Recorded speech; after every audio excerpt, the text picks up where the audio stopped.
Hi everyone, welcome to my first video on YouTube. My name is Shad, I am 43 years old and I have cystic fibrosis. I've been thinking for a while now about doing some videos around what it's like to have CF from an Asian perspective. As an Asian, I've always struggled not only with the medical symptoms of CF, but also with the cultural impact of having this disease. Both my parents are from Bangladesh. I was born here in London, and I was diagnosed relatively late, 20 years ago, at the age of 23. Now, there is a wealth of information, as you know, on YouTube about the medical symptoms of cystic fibrosis, but I would like to focus more on the emotional impact of suffering with this disease. And this is where I'd like to start with my first video. So I want to talk about the emotional journey towards my diagnosis.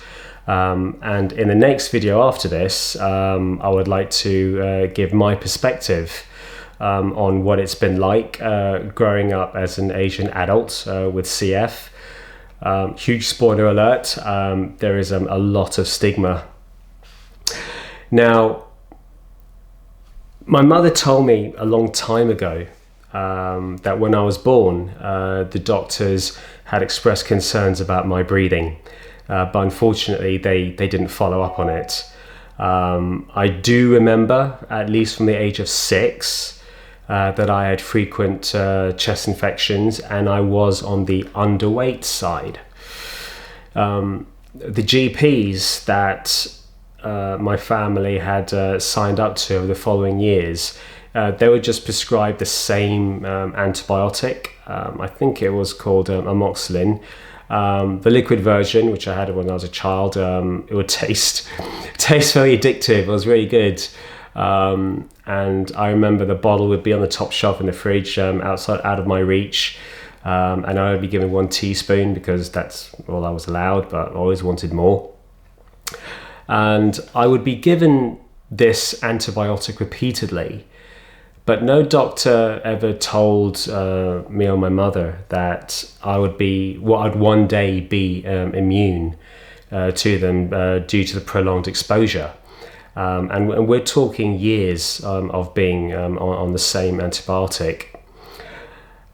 And as I got older, my chest infections would become more frequent, and I would miss a lot of school, particularly during the winter terms. Now here's the kicker. The kicker is that the doctors would tell my mother that I was faking my illness and I was trying to get their attention, her attention, doctor's attention, everyone's attention, and that there was nothing wrong with me. And this was a regular theme throughout my teenage years. Now, I don't blame my mother one bit for believing the doctor's advice and their verdicts. After all, if multiple doctors are saying the same thing, then at one point she'll be bound to believe them. Also, there were some wider things going on with my family at the same time. My father had suffered with multiple strokes and heart attacks. So he was disabled, and it was all hands on deck. My mother was looking after him. But all of this left me without an advocate. I didn't have anyone standing up for me or representing me. Equally at school, it was very difficult dealing with my coughing, having fevers and being off sick. I distinctly recall 2 teachers who pretty much humiliated me in front of the whole class. The first one was a maths teacher, and she openly said in front of everyone that I was, quote unquote, the unhealthiest boy she'd ever met. And the second teacher, who taught me English, she would just be blunt, and she just said, "Are you fit?" in addition to these chest infections, I also lost my hair when I was 10 years old. I was diagnosed with alopecia areata. So from my mother's perspective, it would have been a lot for her to deal with, and she tried her best. But since my father had his first stroke, there probably wasn't room for me, and then for someone to look at my treatment. I do have an older sister, 6 years older, and I'm going off topic momentarily. There was nothing wrong with her at all health-wise, and she was fine. She didn't have any breathing problems or chest infections. She went to school, university, etc., and she's made a life of her own. However, she did add weight to the argument that I was faking and looking for attention. To be honest, I never had a bond of any sort with my sister, so really talking about her role has no significance. So basically, this is my roundabout way of saying to you that I was very much alone, and I felt I was inconveniencing everyone around me for being unwell.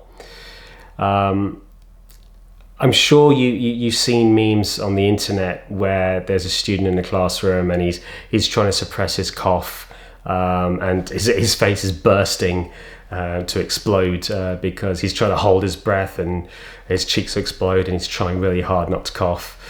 I would go through that a lot at school. I had a really rough time trying not to irritate the teachers with my coughing fits, because a lot of them would just glare at me for disturbing the silence.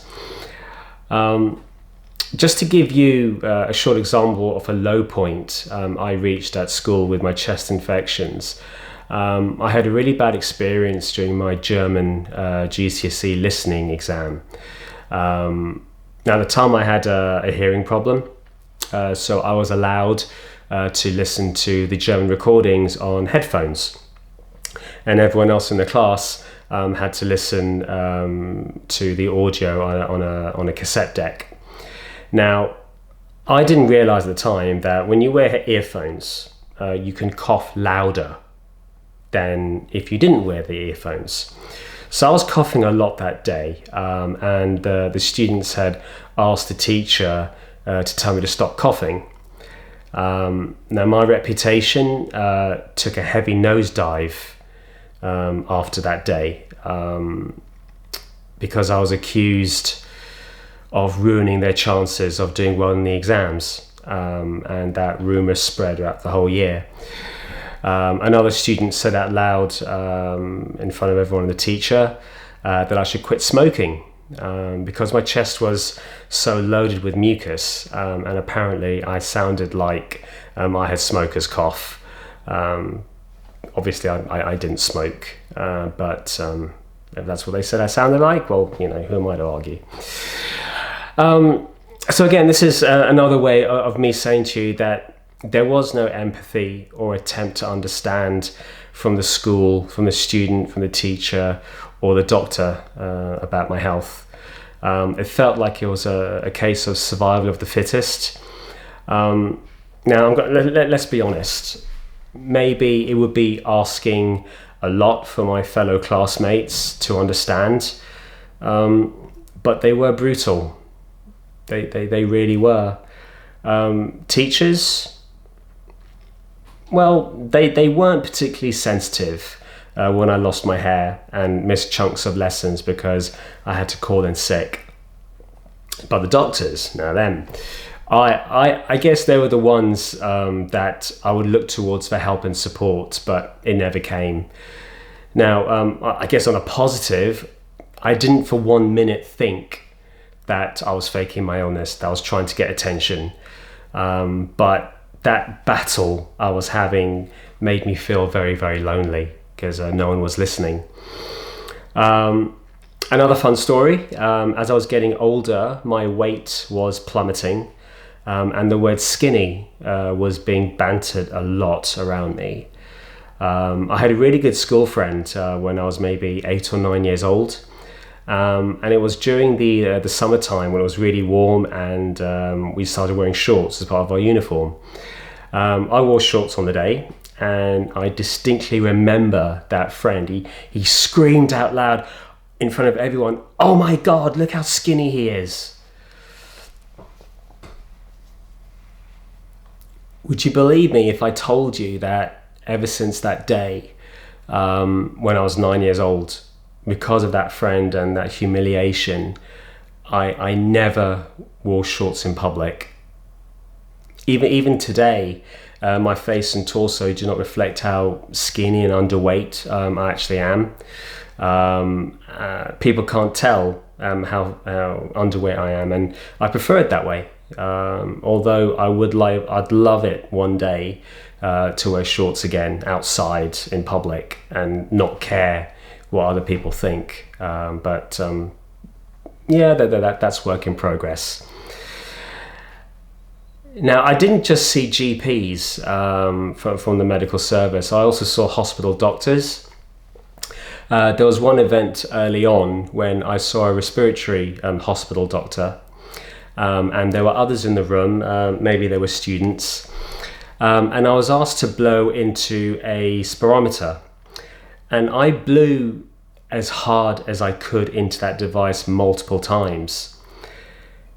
But the doctor would lose his patience with me, saying that I wasn't trying hard enough or making enough effort. The readings were very low for someone of my age and height, and that should have been his first clue to investigate further, but he didn't.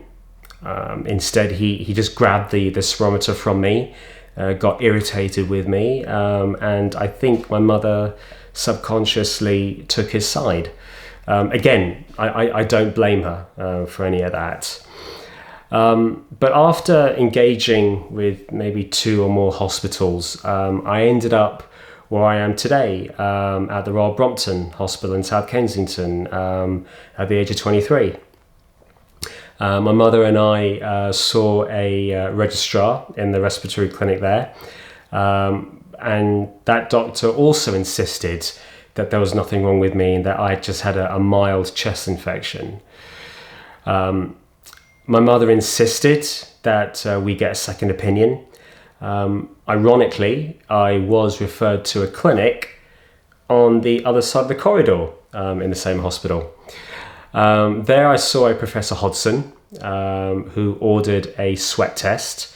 I don't remember how that conversation came about as to why she wanted to have that test, only that it was either a 5-minute or a 15-minute test.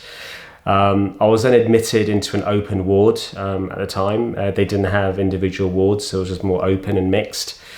And during ward rounds, Professor Hodson told the other doctors around me that I had cystic fibrosis. So that's how I found out. She didn't tell me directly, but she told everyone in front of me.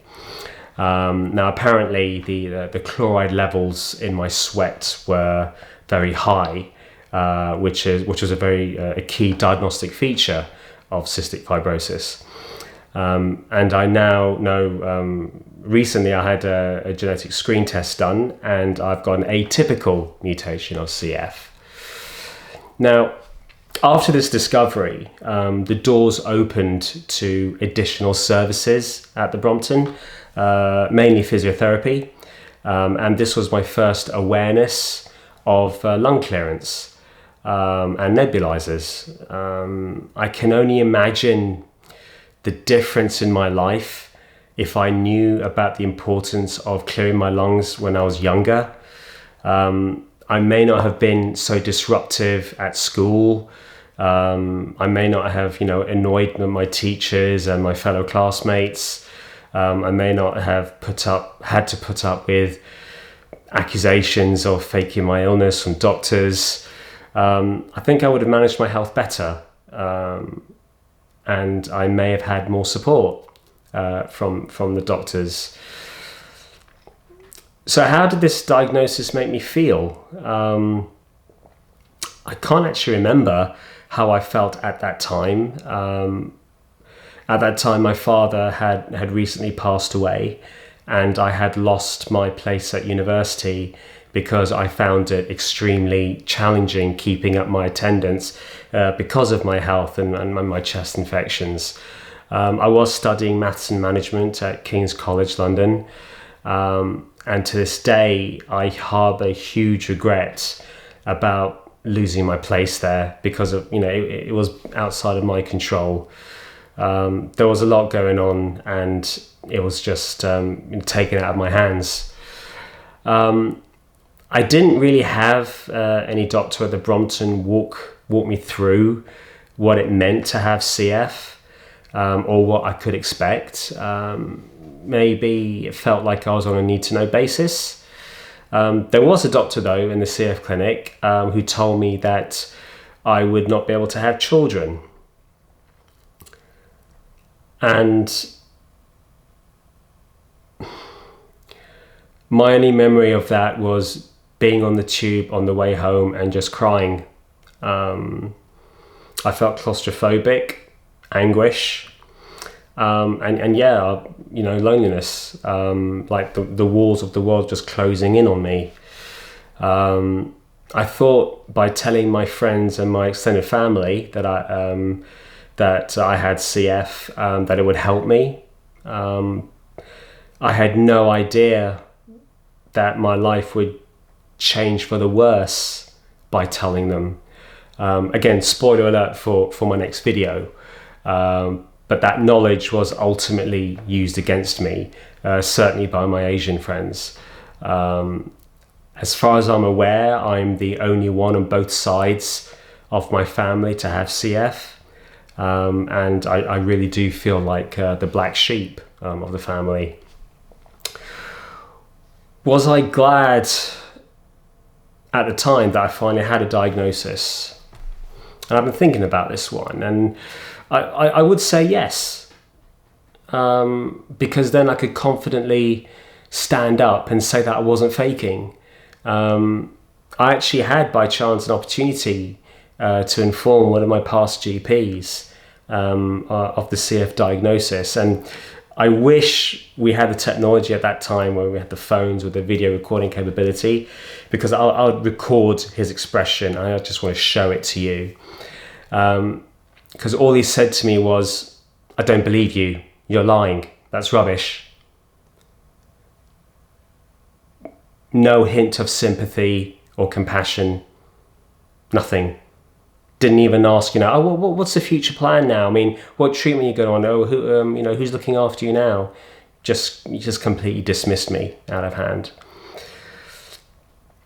Life has been incredibly eventful as a CF adult, most notably in the last 12 years. I now have CF-related diabetes. I have had fundoplication surgery to prevent severe acid reflux.